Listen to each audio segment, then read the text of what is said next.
بسم الله الرحمن الرحيم. أهلا بكم في المحاضرة الثانية من مقرر معلوماتية في التمريض أو النيرسينج انفورماتيك. النهاردة هنبدأ في شرح المحاضرة الثانية وهي عبارة عن النيرسينج انفورماتيك موديل.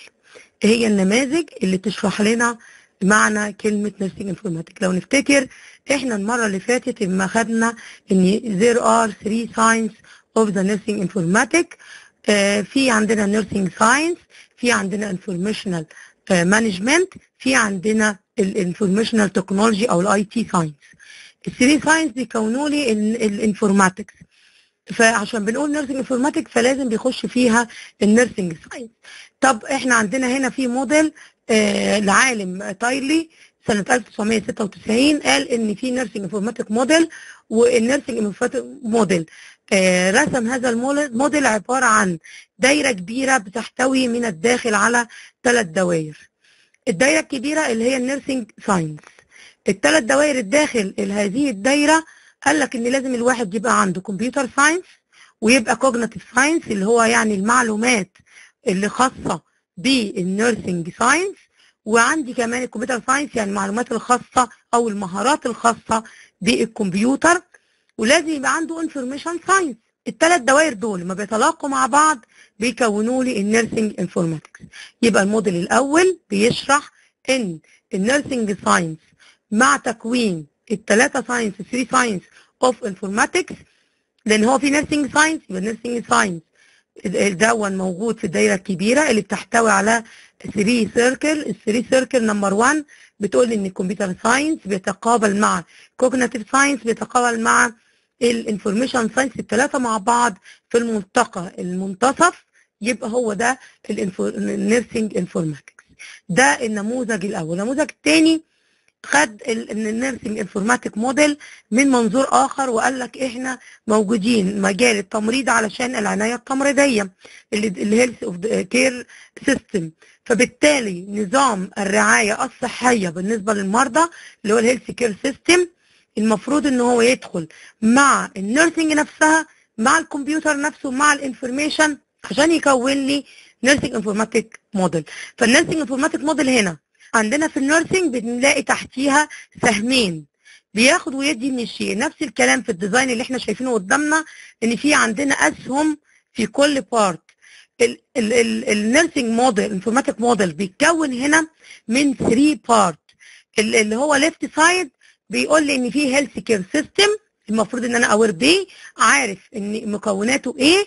تاني حاجه في المنتصف او in the middle of the model لازم النيرسينج هنا يبقى فيه education ويبقى فيه براكتس ويبقى فيه ريسيرش وفيه ادمنستريشن، لان انا لما بعمل النيرسينج انفورماتيك يبقى لازم هستدعي كل الداتا اللي انا بحطها والانفورميشن اللي انا حطيتها في الاديوكيشن في التعليم، في البراكتس في الممارسات، في الريسيرش في الابحاث، في الادمنستريشن في الاداره بتاعه هذا السيستم. كذلك في الرايت سايد قال ان لازم يبقى عندي كمبيوتر وانفورميشن ساينس. زي الموديل الاولاني قال لك لازم يبقى في عندك كوجنيتيف ويبقى عندك كمان كمبيوتر ساينس وانفورميشن ساينس. هنا قال لك ان الكوجنيتيف دي عباره عن انك تبقى اوير بكل العنايه التمريضيه او النيرسينج كير اللي بيتعاطى للبيشنت، فبالتالي لازم يبقى عندك في الليفت سايد هيبقى هيلث كير سيستم، في الميدل سايد او بيبقى الاديوكيشن والبراكتس والريسيرش والادمنستريشن، في الرايت سايد لازم يبقى عندك كمبيوتر عندك انفورميشن ساينس. وقال لك وجه في الاخر الموديل راح قايل ان كل ده داخل مربع كبير بيحتوي على الجزء الاولاني اللي هو الثري بارت بتاع الهيلث كير سيستم بتاع النيرسينج وبتاع الكمبيوتر ساينس، وقسم النيرسينج ان هو لازم نستخدمه في الاديوكيشن في براكتس وفي الريسيرش وفي الادمنستريشن. رجع قال لك بقى ده انا عندي 4 اسهم نشوفهم كده من تحت شويه، مديني عند النيرسينج كده في سهمين على الجنب. السهم بياخد ويدي، خلي بالنا السهمين هنا ان انا باخد من النيرسينج وبدي الايه للموديل اللي تحت اللي هو بيكون لي ايه، بيكون لي الداتا، بيكون لي الانفورميشن، بيكون لي النولج. وقال لك ان الداتا دي بروسيد علشان تديني انفورميشن، والانفورميشن بعد ما بتستراكشر وبتتكون ترانسفورمد علشان تديني النولج. يبقى الداتا عباره عن بيانات انا بدخلها، النيم بتاع المريض، النيم البيشنت نيم، بالايج، السكس، الادريس، التليفون نمبر، الريلاتيف بتاعه، كل ما يحتوي عليه، الدايجنوزس بتاعه، التريتمنت بتاعتها، دي كلها عباره عن داتا، لان هي مش مدياني معلومه. لما اقول سن المريض دي مش معلومه، سن المريض دي بيان باخده، فبالتالي البيان ده بعمل له بروسيد عشان يديني معلومه اللي هي الانفورميشن. يبقى بيانات مع بعضها، بشوف الدايجنوزس، بشوف التريتمنت، بشوف الايدج، بشوف العلاقات دي كلها مع بعض تديني انفورميشن. انفورميشن معناها معلومه امسكها في ايدي كده واشوفها واعرفها علشان اكون النولج، عشان تبقى هي الانفورميشن ترانسفورم تو ذا نولج، تبقى تديني معارف لايه بحاله المريض، ابقى اوير وعندي نولج وعارف كل حاجه عن المريض. يبقى باختصار الموديل نيرسينج انفورماتيك موديل بيبقى عندي السكند موديل اللي هو عباره عن ايه يا اولاد؟ عباره عن النيرسينج انفورماتيك موديل بيكون لي النيرسينج، ان النيرسينج مجالاته ايه؟ education، practice، research، administration. ده in the middle of the model. في الليفت سايد بنقول ان الهيلث كير سيستم، في الرايت سايد بنقول الكمبيوتر اند انفورميشن ساينس. يبقى عندي دول كلهم بيكونوا لما بيبقى عندي انفورميشن ساينس يبقى عندي داتا عشان اخدها من المريض، اخد الهيستوري بتاعه، الادريس بتاعه، كل ما يحتوي على المريض بخلي الداتا دي بعملها ايه؟ بروسيد عشان تبقى انفورميشن، بحطها في داتابيز عشان تديني في الاخر معلومه انفورميشن. الانفورميشن ترانسفورم تو ذا نولج، عشان ايه في الاخر؟ عشان ابقى عندي معرفه كامله بحاله المريض. ده كان السكند موديل اوف ذا نيرسينج انفورماتيك. نيجي للثيرد موديل، قال لك لا ده بقى الهيلث كواليتي سيستم اللي خاص بالمؤسسه او بالاورجنايزيشن او الهوسبيتال. فلازم لابد يبقى عندي سيستم، عندي الهيلث كير كواليتي اوف بيشنت كير، والكواليتي عاده بتتكون من 3 حاجات: الاستراكشر والبروسيس والاوتكم. الاستراكشر المكونات، القدرة هذه المؤسسة او هذه المستشفى من بيانات، من داتابيز، من كمبيوترز موجود في الاقسام، من كلارك موجود، من النيرسينج ستاف يكون كامل، وهكذا. دي استراكشر. المبنى نفسه يبقى مؤهل عشان لو في اي ازمات او اي كوارث موجوده يخرجوا من مخارج معينه، دي كلها اسمها استراكشر. البروسيس العمليه كلها اللي احنا بنقوم بيها، العنايه التمريضيه والطبيب بيقوم بمعالجه المريض، ودي اسمها بروسيس. الاوت كام بقى ان المريض بقى كيورتيف، المريض خلاص خرج discharge from the hospital، المريض ترانسفير من ديبارتمنت من الاي سي يو مثلا للميديكال ديبارتمنت، دي اوت كام.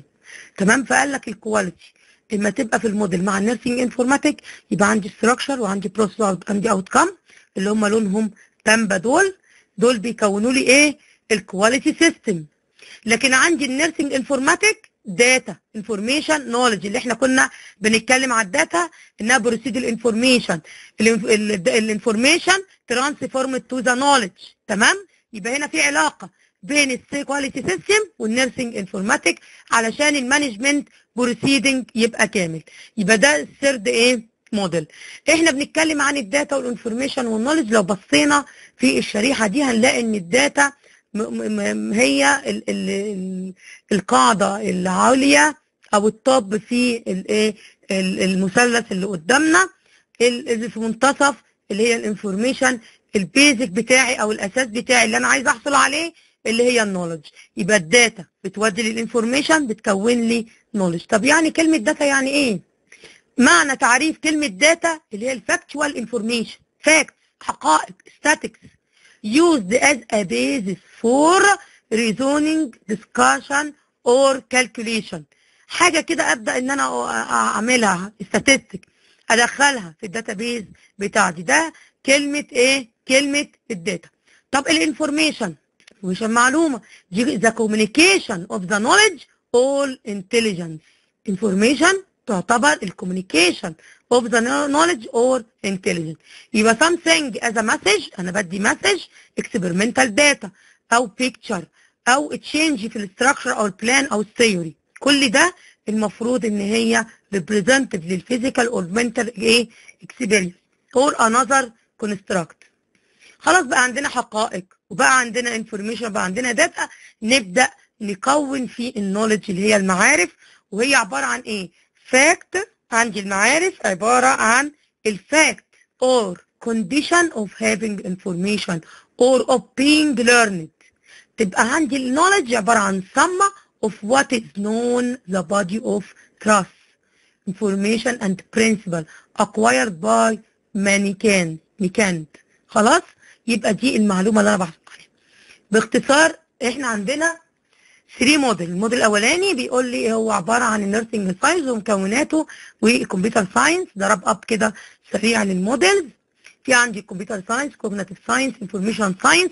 في الملتقى بتاعهم بكون الايه؟ النيرسينج انفورماتيك. عندي النيرسينج انفورماتيك موديلز. نيرسينج انفورماتيك موديل عندي النيرسينج، وعندي الهيلث كير سيستم ان ذا ليفت سايد. عندي في الرايت سايد كمبيوتر اند انفورميشن ساينس. ان ذا ميدل سايد بيبقى في عندي الاديوكيشن والبراكتس والريسيرش والادمنستريشن، وهي دي المجالات اللي انا بستخدم فيها عاده النيرسينج ايه؟ انفورماتيك او الفيلد اوف ذا نيرسينج انفورماتيك. زي ما احنا قلنا قبل كده اني عندي الداتا بروسيد للانفورميشن ترانسفورم تو ذا نولج، وان الداتا عندي هنا في الموديل الاخير ان الداتا بترسيد لايه؟ للانفورميشن. انفورميشن بترانسفورم لايه؟ للنولج. نقول تاني مع بعض ان عندي الداتا بروسيد تو انفورميشن. برافو عليكم. الانفورميشن ترانسفورمت ايه؟ النولج. برافو عليكم. يبقى عندي 3 موديل اوف ذا نيرسينج انفورماتيك موديل. نتمنى لكم النجاح ان شاء الله، ونتقابل في المحاضرة الثانية، ونتمنى لكم التوفيق في مقرر المعلوماتية في التمريض. شكرا جزيلا. ثانك يو.